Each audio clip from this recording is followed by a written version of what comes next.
podcast is part of the Sports Social Podcast Network.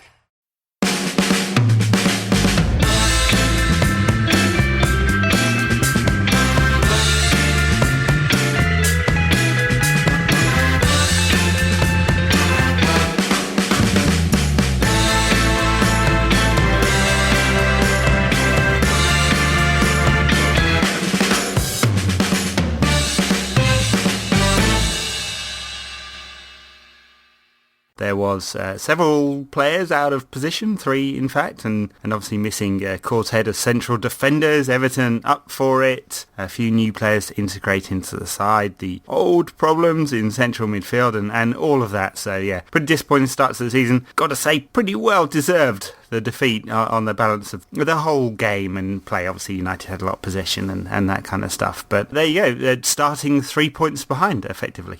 Yeah, I mean, the one decision that's been talked about a bit, which I feel entirely unqualified to answer, at N. Bessasar asks whether or not we should have perhaps played Büttner in central defence and Carrick in central midfield. I think the only reason why you'd think about that is because you disrupt one position, not two. And I was going to write a piece for the blog in which I argue that the problem wasn't so much Carrick as centre-back. He did as well as he could, given that he's not centre-back. But the loss of Carrick in midfield meant United lost some control there. And I think there's something in that. So playing Wootton there would have meant we could kept Carrick in midfield and obviously that Carrick Scholes partnership and all of that good stuff. Having said that, putting a 20-year-old kid against Fellaini, who was just on a fantastic game, everything he did turned to gold, didn't it? And I don't know whether that would have come out any better, to be honest, although Carrick was bullied most of the evening. Yeah, I mean, as soon as I saw the starting lineup, as soon as Rio tweeted that he was having a terrible day, I started to get the fear, really. Very odd decision to play Valencia at right back. Do you think that's because Raf's picked up a knock? He was on the bench, so he's clearly fit. The suggestion was, and we haven't seen Ferguson say anything to this effect, but the suggestion was that Valencia was in there for his height and physicality.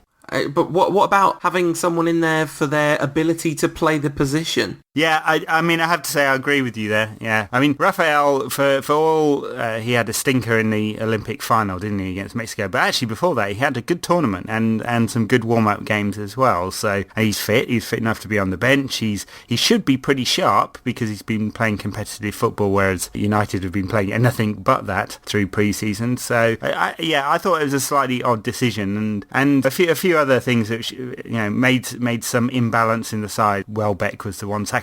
I speculated beforehand that it would be Kagawa sacrificed to the left wing. Actually, it was Welbeck, and Rooney nominally played up top, although I have to say he got in Kagawa's way quite a bit through the game, or perhaps vice versa. They took up the same positions, but that caused some problems, and obviously Nani had a complete stinker, and I'm not quite sure what was going on there. I think he might have had his mind on other things like that contract 2 weeks before the end of the transfer window.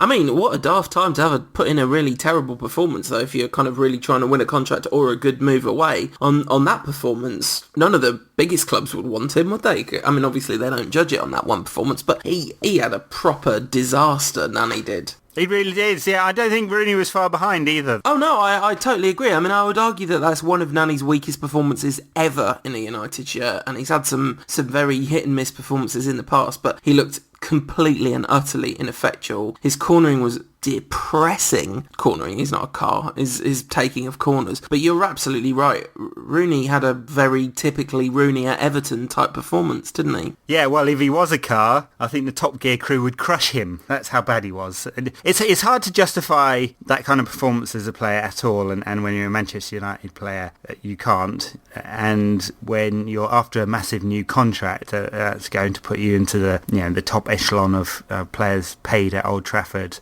then you need to be working harder than that. And so Nani just had a real stinker. I didn't get the impression he didn't care, but that was definitely the impression that Rooney gave. Look, let's take this with a little bit of a pinch of salt, because Ferguson has spoken about it, we've spoken about it. He starts slowly, doesn't he? He needs some fitness. He didn't have a lot of pre-season. He missed the first half of pre-season, so he's only played in the games when they came back to Europe. So let's assume that he had not had a lot of pre-season games. They weren't super quality anyway. anyway, and maybe he needs 2 or 3 games to get back on it. But it wasn't a great performance at all, and as well as that, he didn't really play the role that he needed to play. He needed to be right up top to give United some kind of focal point for attack, and United in the end had 70% possession, and that was because they had Scholes cleverly, and just ahead of them Kagawa, who really can retain possession. All of them were about 90-odd%, weren't they? And I think Kagawa made a couple of missed passes all night, almost perfect in that respect. But there was still some disconnect between Rooney and the midfield, and obviously the wide players weren't effective. Nani had a stinker, Welbeck out of position, and so that made United a little bit disconnected, and as a result they didn't create much, and they barely got a shot on target. I think it was 4 or something like that, and that caused a real problem for United, because even though we had a problem defending Everton's very direct game, which was fair enough, they picked out a weakness and they did it very well. For all that possession United had, you didn't really feel that Howard was under a lot of pressure.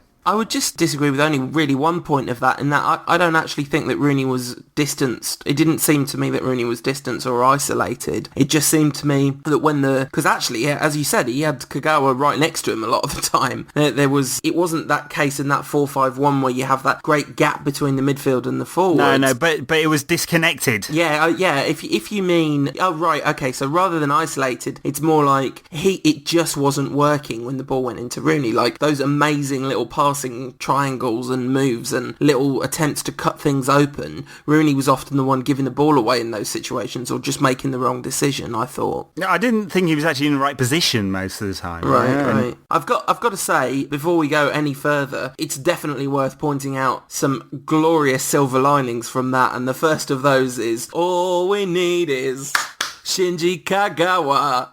Shinji Kagawa. Amazing debut performance from United's new Japanese signing. What a stunning player he looks. I mean, I haven't watched a lot of pre-season, and anyway, we didn't have any competition in pre-season, but this was against a proper team, and I'm talking about it now, I've got goosebumps thinking about the fact that we get to watch him every week, because, core blimey, he looks good.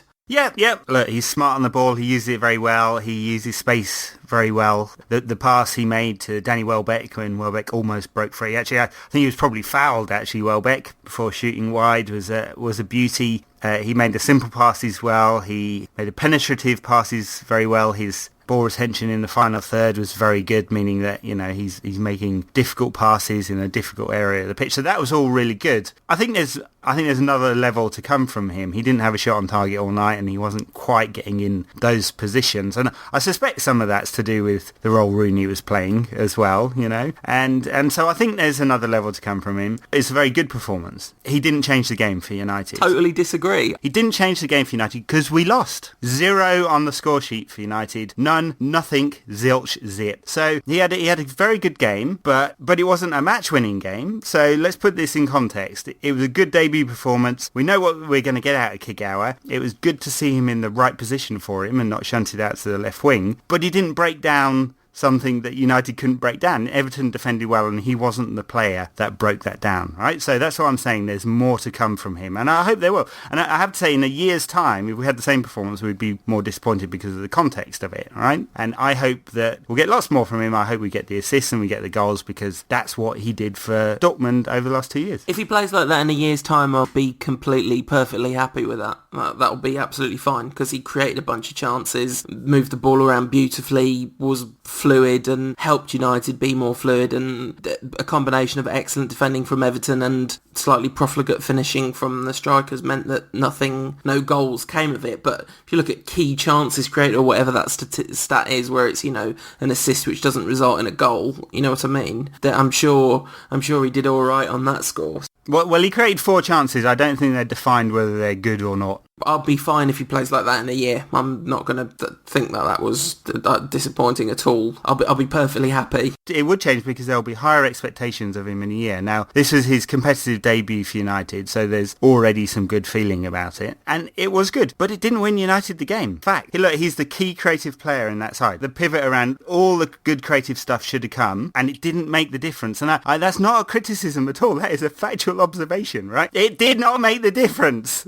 No goals came out of it. That doesn't mean that he factually didn't make a key difference to the way United played in that game and to how effective United were, because he did his job of putting the ball on the plate for the players, and then Everton central defenders did their job, or strikers didn't do their job, so that's the only, it's a semantic difference. Yeah, well, I don't think United had enough control. That revolves around him and the central midfielders and that dynamic, right? So, and I think you think I'm making a criticism of him. I'm not. It's an observation, right? And the observation is United did not have enough control through that game. And that's with 70% possession. Didn't do enough with it. Didn't break Everton down. Howard wasn't scrambling there. There was the one kicked off the line when Cleverley should have put his laces through it. And actually, that was a very smart piece of play by Kagawa, because could have shot himself, but he chose not to, and I think that says much about the type of player he is, very selfless player.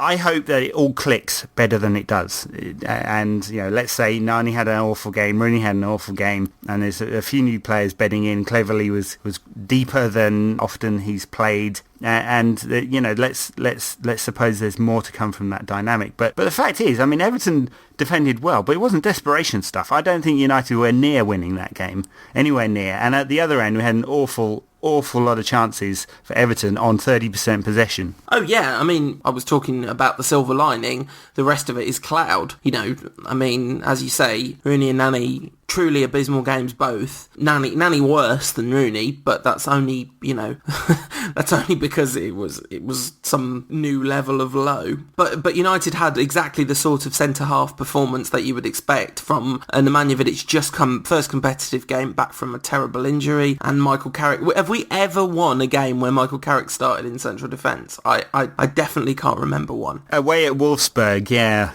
Right, there you go. I think that's it. No, yeah, there are probably some others, but I don't remember them. Yeah, he's not a central defender, and Everton picked on his weakness, which was the high ball, and Fellaini took advantage of it. And Fellaini was very clever because he didn't play as a pure forward. He dropped into midfield. I thought that Gibson and Neville gave him an excellent platform when they didn't have the ball in central midfield, and United had quite a lot of possession through central midfield. Everton went direct and just bypassed midfield altogether. But United had no answer to that at all. Carrick had a really difficult time against him, and there was no physicality in United's midfield. I mean, Scholes stayed on for the whole 90, and he spent much of the second half walking in a very, very small circle, playing perfectly beautiful balls and accurate passes and all that. But he wasn't a factor in the game where United probably, and it's a bit crude, but probably needed to kick someone a bit more in order to get back into the game. I'm really worried about Paul Scholes this season. I really am. I'm really worried about how quickly his influence will diminish.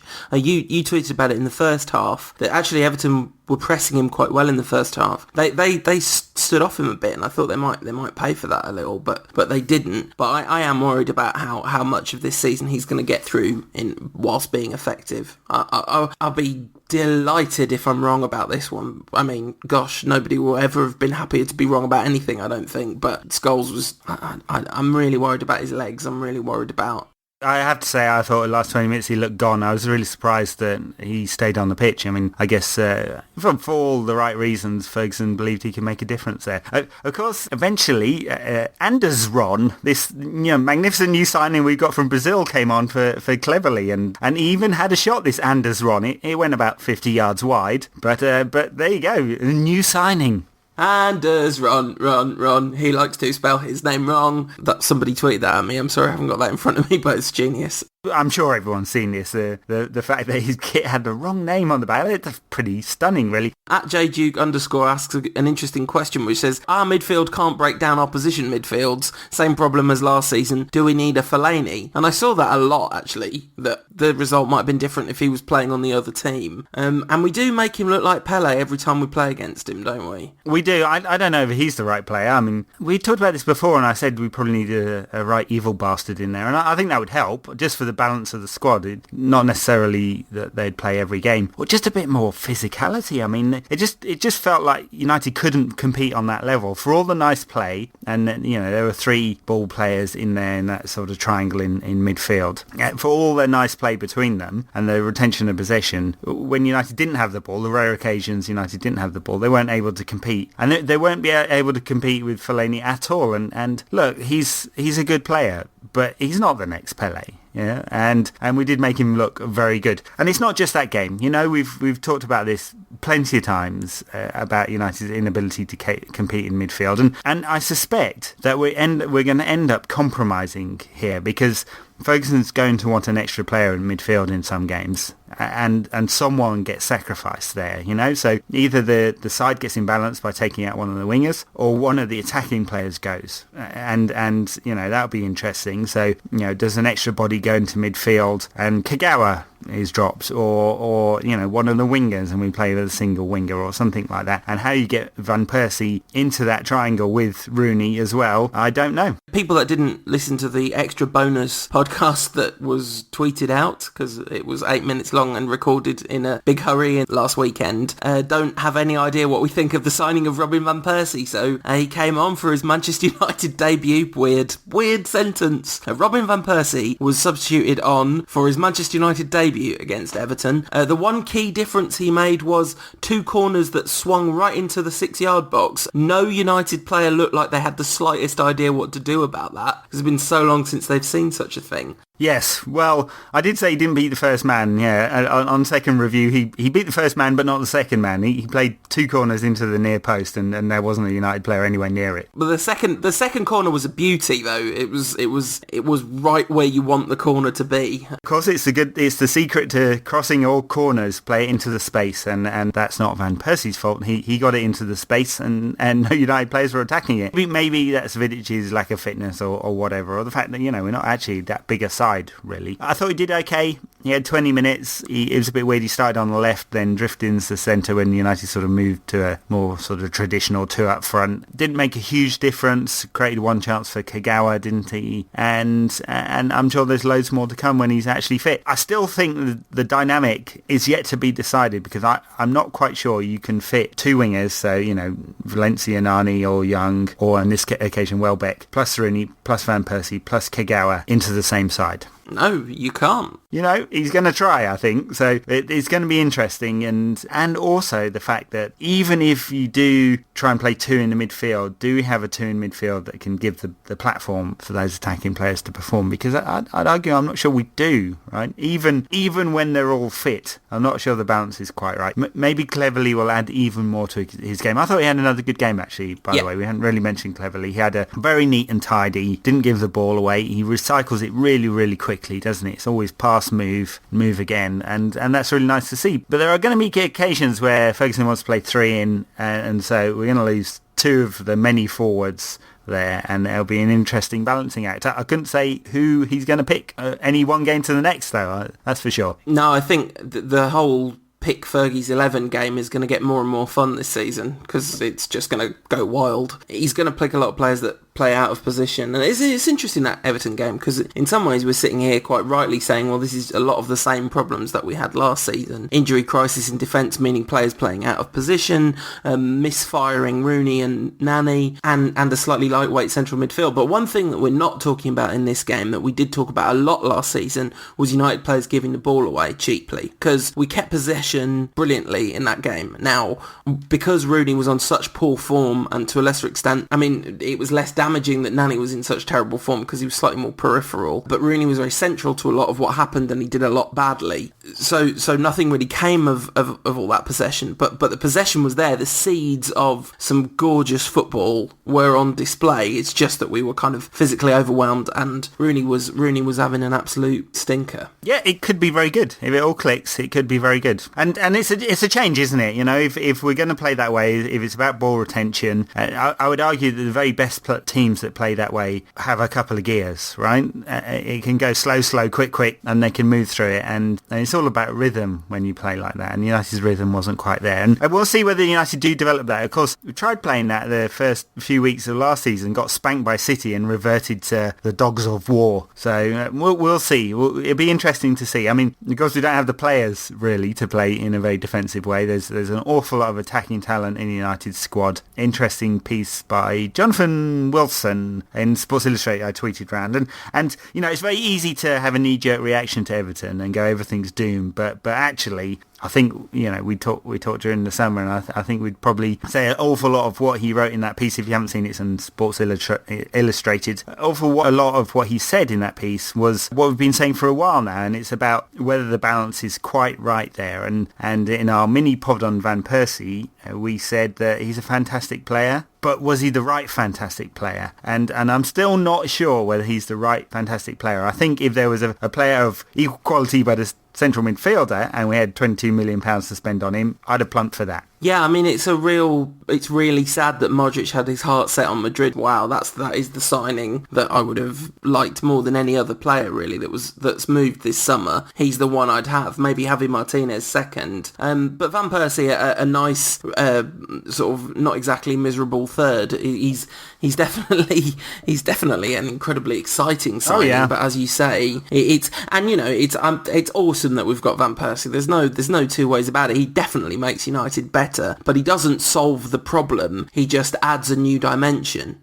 And an interesting point that many people made, I think, was that Van Persie signing means Rooney is no longer undroppable. But except in that Everton game, in spite of the fact that he was having a complete mare and actually Danny looked quite bright on the left wing, Rooney proved undroppable. There's a bit of reputation issues from Ferguson. I mean, also, of course, Rooney spent all last season being terrible and then doing something, scoring a goal, basically, before the end of the game. So I suppose he was hoping for something along those lines. But if you were just taking the who was having a better game and who looked more likely, you would have kept Welbeck on, taken Rooney off when you brought Van Persie on. Indeed. Well, look, I think that's a good point. Talked about Van Persie. We've mentioned him a little bit. There were two Dutchmen signed for United in the past week. Alexander Büttner has joined from Vitesse, the man that United's chief scout Edwin van der Zijn has described as the third or fourth best left back in Holland. Alex Büttner. That doesn't quite. If it was Büttner, that would totally work. Yeah, he looks like evil Tom Cleverley, I think. That's important to be said. And also his hair is unusual. It's very modern and like a young person's hairstyle that confuses me. This is happening increasingly as I go through my being 35. I keep seeing Neymar's a brilliant example of this. Just young people who have confusing hair, and Büttner is in that class. The reason I'm talking about his hair is because I've never seen him kick a football. I'm sure I have seen him kick a football because I do remember seeing Vitesse last season, but I can't say I recall him at all. He was in the provisional Dutch squad, so he didn't make it, and a 17-year-old kid who had an absolute stinker of a tournament did make it.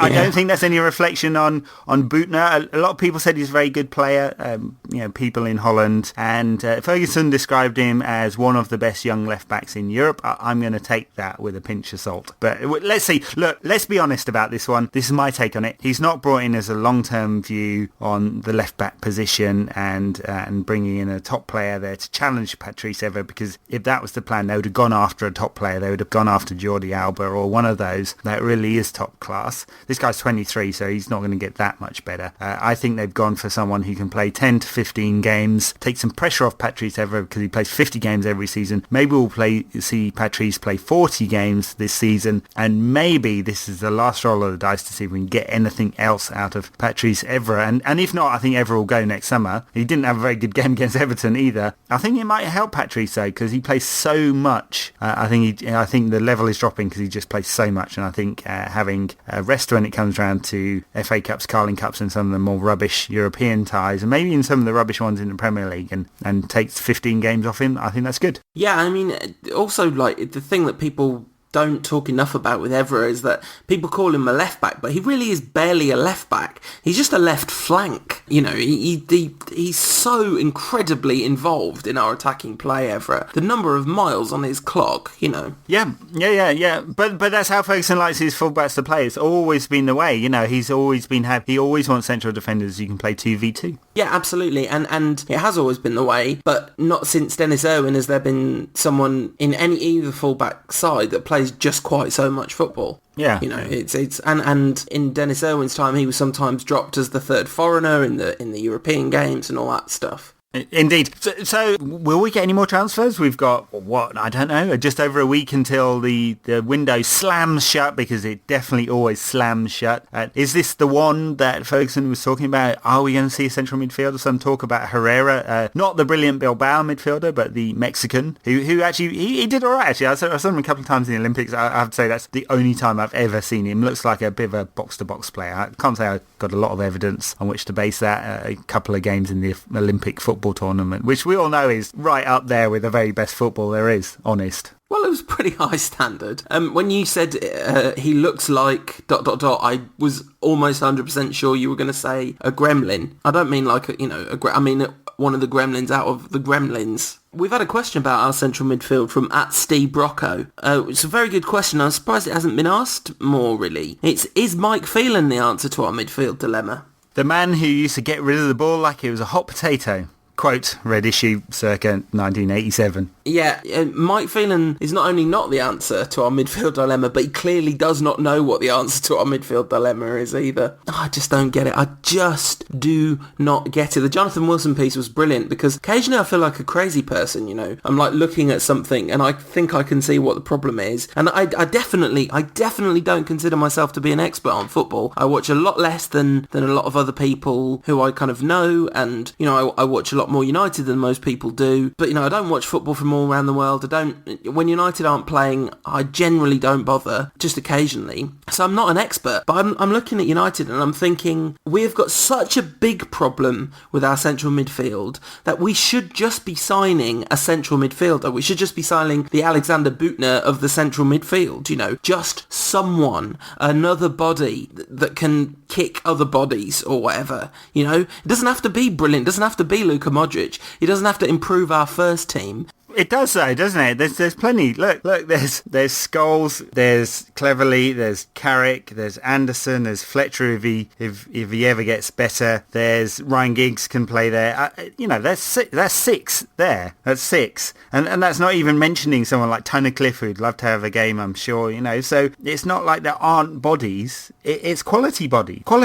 I keep getting tweeted that list of players, and I know you're definitely not making the same point that the people tweeting them at me are, but it's like, let's take them one by one. Giggs, you just can't count him, because he was awful in our central midfield last season. Awful. Really, Ryan Tunnicliffe would have definitely done a better job. He just kept giving the ball away, he didn't offer anything to the shape, he got the odd assist for the first half of the season, then even that stopped. That game against Norwich where he scored that incredible winner, which is what we all remember about that game. Of course, he had one of the worst games, in central midfield, and we were just overrun all the way through that game. Anyway, so that's Giggs. Scholes, I couldn't be more worried about his legs. I think you have to count him as half, basically, not in terms of quality, but in terms of quantity, because of how much he's going to play. If Anders Ron isn't already injured tonight, he's going to be by the time this podcast comes out, or not literally, but it's a matter of time, right? It'd be literally unparalleled in his United career if he didn't have a major season-defining injury at some point. Cleverley,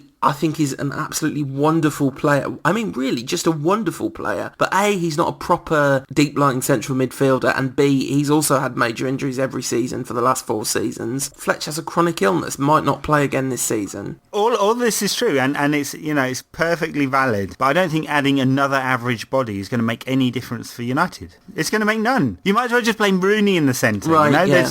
There's too much average already, right? And it's a really big squad. So I think the only value for United is if they go out and sign someone who's super high quality, right? That's the only way it adds anything. Otherwise, all you're doing is adding a bit of average. You're going back to the days of Miller, Jemba and Kleberson, and filling out the squad with guff. And I don't think United gain anything from that. What if you add the type of player we haven't got? Not necessarily the best in the world, but a real ratter, yeah. Check Tiote, or, someone who can... But I don't think Tiote... I don't think he's good enough for United, to be honest. Right. I mean, he's a decent player, and that's just a personal opinion. Some people disagree, which is fine. I saw some people mentioning Nigel de Jong this week because City want to get rid, but I can't say I'd really welcome that. I actually don't think he's good enough for United either. He's not good enough for City. So look, and it is a hard one making that call, but I think it will haunt United. I don't see it happening that a top quality midfielder comes in. If the bloke Herrera does come in, that's a big if, by the way, because that's assuming United are interested. Apparently they are. A deal gets done and a work permit gets given as well, because they'd go for special dispensation like they did with Hernandez, because he's not really played for Mexico's full. I don't think he's actually played for Mexico's full side at all. And so that's one thing. And he's a young player, so he probably wouldn't get that many games, and it'd just be throwing another body in there. I'm not sure that's the winning solution for United. It's interesting. It's really an interesting thing, and we've had a lot of questions.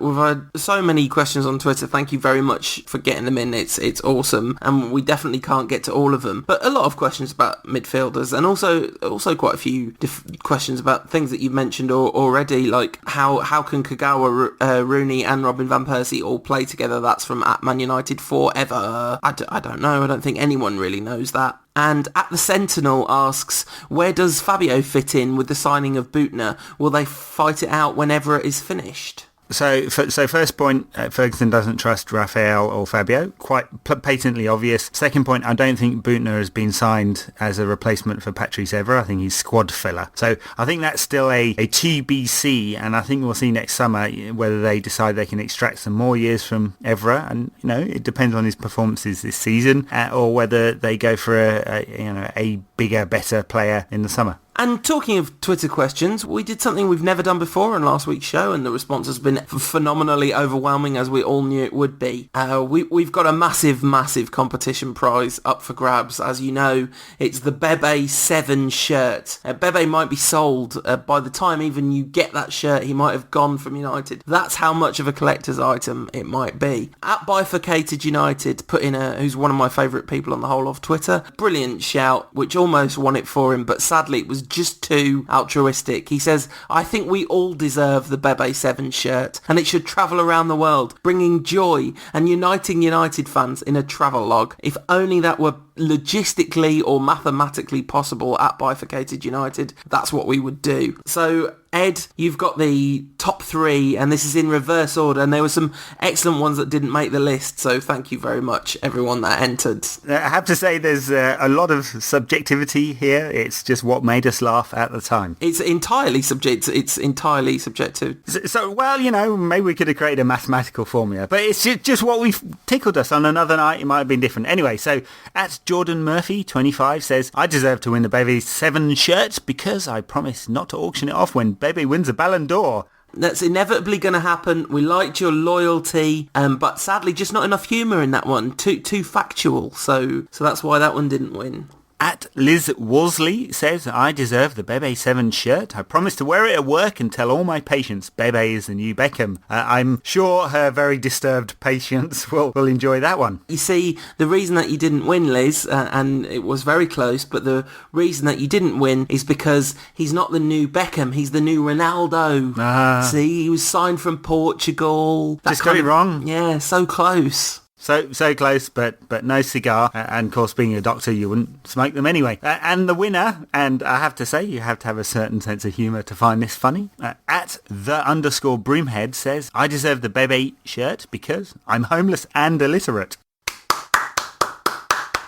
Very good. Well done. Framed shirt on its way to you, Mr. Broomhead, and we expect you to be wearing it on the Stretford end. Yeah, and if you DM me your address, we'll make sure that gets to you. That's @UTD Rankcast on Twitter. We won't send you anything other than the prize that you have so justly won. And congratulations on getting someone to help you tweet that. That was good. We should talk money for a second. I know we did. We had complaints about having a 400-minute long money section last week. Very, very quick. So George Soros, if you don't know him, he's a mega multi-billionaire, founder of a few investment firms in the States, some of them among the top 10 largest companies in the world. He's the man who shorted the pound on Black Wednesday in 1992 and made billions off that. Very smart investment guy. His fund, and I should say his fund, not him personally, has bought 7.85% of the Class A shares available in United. It translates to about 1.9% of the club in total, given there's this two dual share structure. And it's quite a big deal because he's a big name in the investment community. I was going to ask the question, why is it a big deal? Because he doesn't seem like a Glazer sort. Like he's given huge amounts of money away, and his Wikipedia page is extremely kind of positive about his general philanthropy. That's all I know about him is his Wikipedia page, obviously. So the one thing I'd say, and it's important to make a clarification here, this is not George Soros' personal money. This is George Soros fund, and that fund has about $2 trillion in rotation. So it's not all his own investments. It's also private capital, right? And so they employ that capital to make a profit. The fund takes a cut, and then profits are returned to the investors. Finance bods out there would be turning in the graves here. It's a very simplified view of how fund management works, but that's effectively it. So the 40 million they've invested, it's about $40 million, is, work this out, 0.00002% of the total value of the fund. And I worked this out against my salary, and just give you a broad brush here. It's between £1 and £3. I don't want to give my salary away to everyone, so you can guess at that, but it's about £1 to £3 as an equivalent investment. So, next time you're having a pint, have a think about investing in United. So, why is it considered a big deal? Is it just because he's generally... It's just his name. Yeah, he's thought of as a savvy investor. Yeah, and effectively, because it's such a small percentage of the total fund, it's just a punt, right? It's you can talk about it, you can speculate it, you can ask whether he's trying to flush out the shorters, and United stock has been heavily shorted. That's basically where you borrow a share. You do have to have a share to match it, but you borrow a share, buy it at one price, but you don't have to pay it until later. You're effectively betting that the price will fall in value, and there have been quite a few people betting on United's share price falling. And so Soros isn't doing that, I don't think. I don't think he's having a $40 million short. I think he's just having a punt on this might come good. And $40 million at 0.00002 of a fund is a perfectly reasonable punt. So it's like you putting £1 in a fruit machine or me putting 20p in a fruit machine. Yeah, something like that. Yeah, with my huge wage.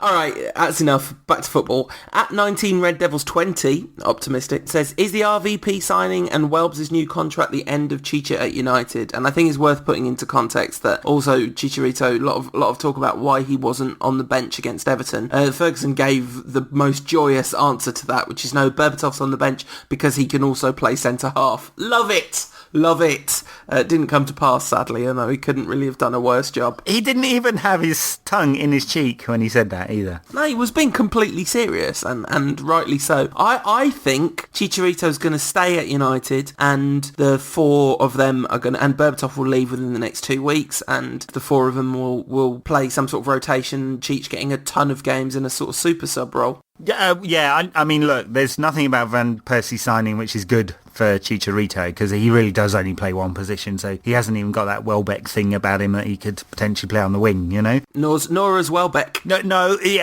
Cynics might say that, and in fact, perfectly sensible people might say that as well, yeah. It's going to be hard on him. Of course, there was this rumour that Chelsea put in a cheeky question whether United might be prepared to sell, and Real Madrid has definitely shown interest in the past. Of course, if you want to realise some money on your asset, you probably ought to play him a bit. So this might be a tough season for Chicharito, and that'll be a shame, really, because 23 is coming into a time when he'd really want to flourish as a player. So we'll see. It might be he doesn't get a lot of games, or he's a super sub, and that's a real shame for him, because it's going to ruin his statistics, one, and it's not going to help him develop, two. At Man United Youth made the point in the week about the comparisons between our front four now and the front four in 99. Right. Because we had York, Cole, Sheringham, Solskjaer, four fantastic forwards. But Sheringham started something like 11 games that season and was really miserable about it, and he ended up playing a crucial role in a lot of the games he did start. And obviously Solskjaer started far fewer games in his career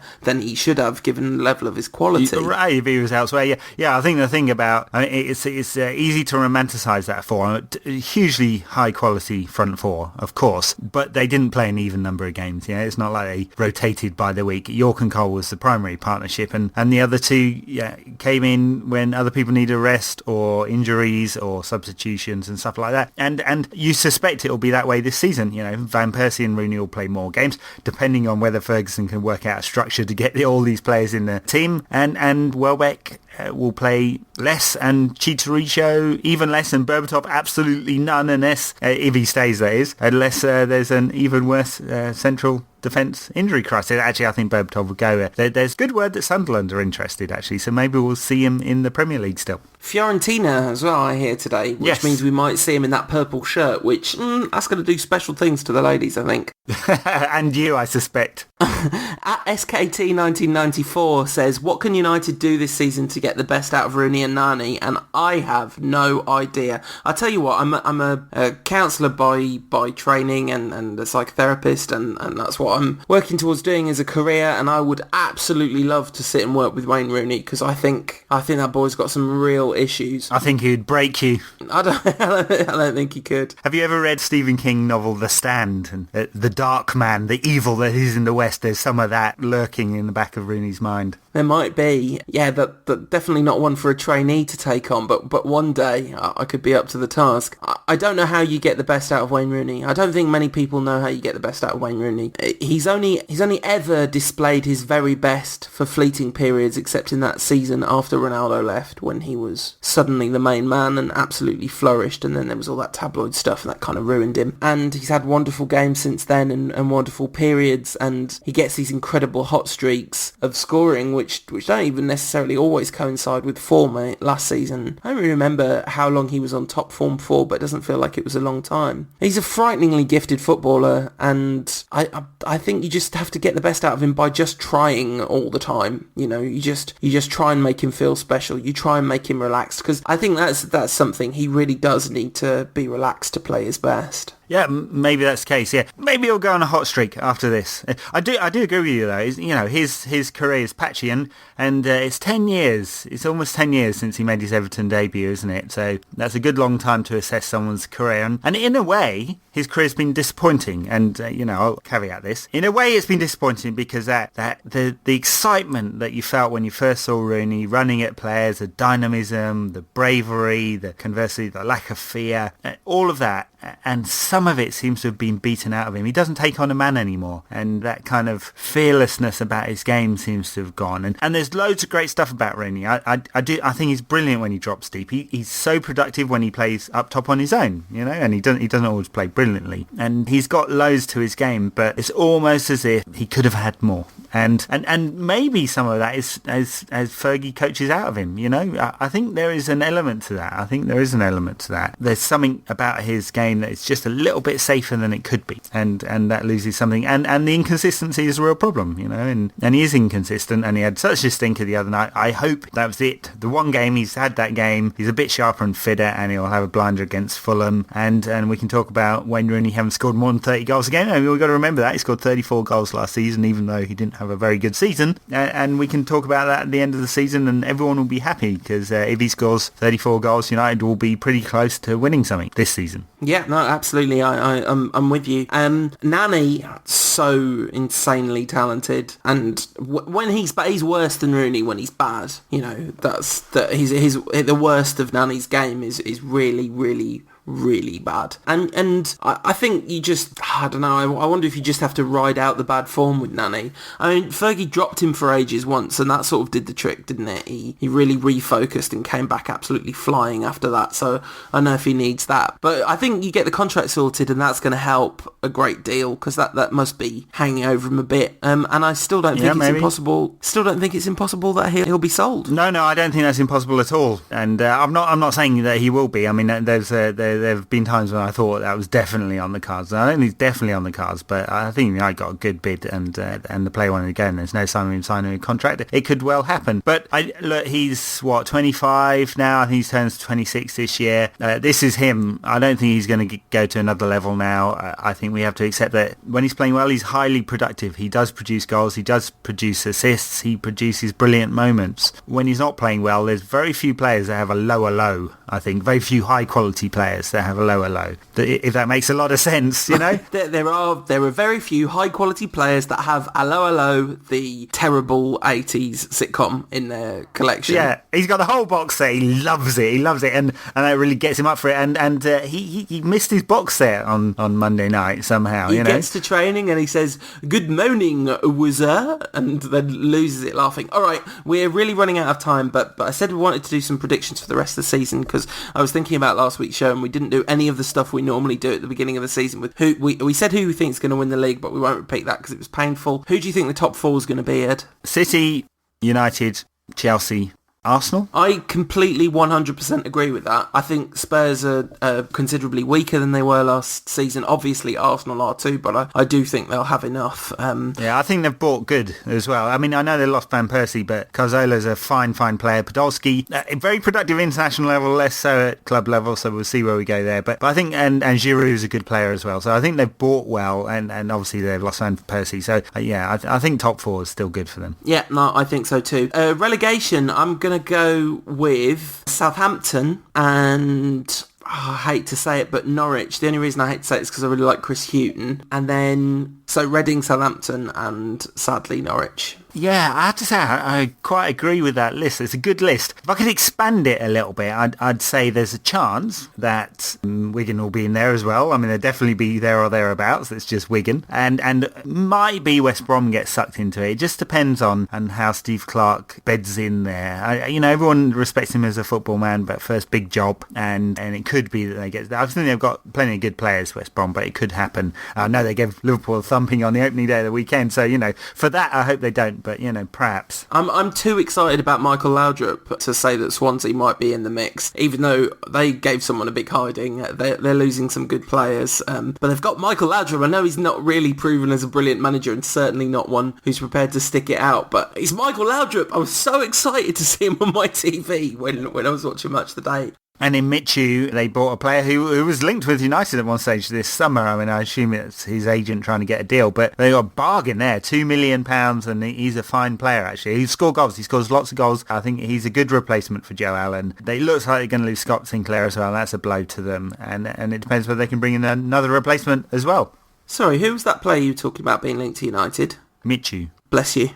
Sorry, I need to apologise for that. But I couldn't resist it. It came, it happened. So, who do you think's going to win the Champions League? Real Madrid. I'm going to go with Barcelona. That's an exciting answer, isn't it? Fine opening day, 5-1. They played very well. Messi just got the 2 goals, He only scored the 50 in La Liga last season. Maybe we'll get a few more this time. That's a stupid league. That is a stupid league. The extent to which the other teams have been weakened and Madrid and Barcelona have been strengthened in the summer. Everyone other than Madrid and Barcelona are desperate to sell players. It's a fire sale at every club. Yeah, that lovely Bilbao side from last season is not going to be in effect in the same way this season by any stretch of the imagination. No, it's not. So we should talk about Fulham before we go. Let's. I don't think they're going to be in the relegation mix. Obviously, they had a wonderful start to the season. Very good. They've got a bit of a problem though. Clint Dempsey seems desperate to leave and so was excluded from the opening game of the season, and that's a real shame. Yeah, a bit of egg on his face though, given how well Fulham acquitted themselves on that opening day. Martin Jol always produces a good side, so there's no chance that Fulham are getting anywhere near the relegation zone. I think they'll make top 10 actually, Fulham. Mladen Petric, he started his Fulham career in fine form. 2 goals, I think, was that? Had a very good game. Yeah, had a very good game. And they've got some potential to cause United's makeshift back four problems. Do you think we're going to see Carrick at centre back again? I think we are, because I don't think that Smalling's out for another couple of months. It looks like Evans is still a couple of weeks away. Jones out for a month. So, and Ferdinand, although the problem he's got is not his back, and it doesn't look like it's going to be very long term. It looks like he's not fit either. So yeah, I think Carrick at centre back. Of course, very different game at Old Trafford, and United won't face any of that physical threat, and Fulham play nice football, and it'll be a much different game, and you'd expect United's heavy possession to translate into some goals, and let's hope that happens. I'm so excited about this game. Immediately after the Everton game, everyone was miserable and gutted. It was such a disappointing performance and stuff. But no, I'm just, as soon as it finished, I thought we are going to win 5-0 on Saturday. 3 o'clock Saturday kickoff at home against Fulham with that kind of ball playing potential that we have going forward. Van Persie, you think, will start and be back up to match fitness now, and Rooney and Van Persie up top, Kagawa behind, Cleverley Scholes behind him. How many players you got in his team? You've got at least 13, I think. Yeah. Young, Nani, Valencia, and Patrice Evra and Vidic at central defence. Right, that's it. Nothing else needed. Well, actually, probably that's probably is actually all that's needed. Well, are you really predicting 5-0? If that's the case, I'm going to say more realistic 3-0. I think it will be a comfortable win for United, and I'm looking forward to United playing some really good attacking creative football. I don't think Kagawa, Van Persie, and Rooney, and Young, and Nani, and Valencia will all play. That's another prediction. I think for once I might get that one right. This season's going to be brilliant. We've got loads of problems at United, but if you're a fan of passing football and exciting stuff around the edge of the 18 yards and the odd sumptuous through ball, I think you're in for a treat. I think you are, and on that happy note, we bid you farewell for the week. Thank you very much for joining us. Thank you to everyone for a lot of very nice comments on our first episode of the season last week, and good to see you all back and listening, and hope you join us again next week. This podcast is part of the Sports Social Podcast Network.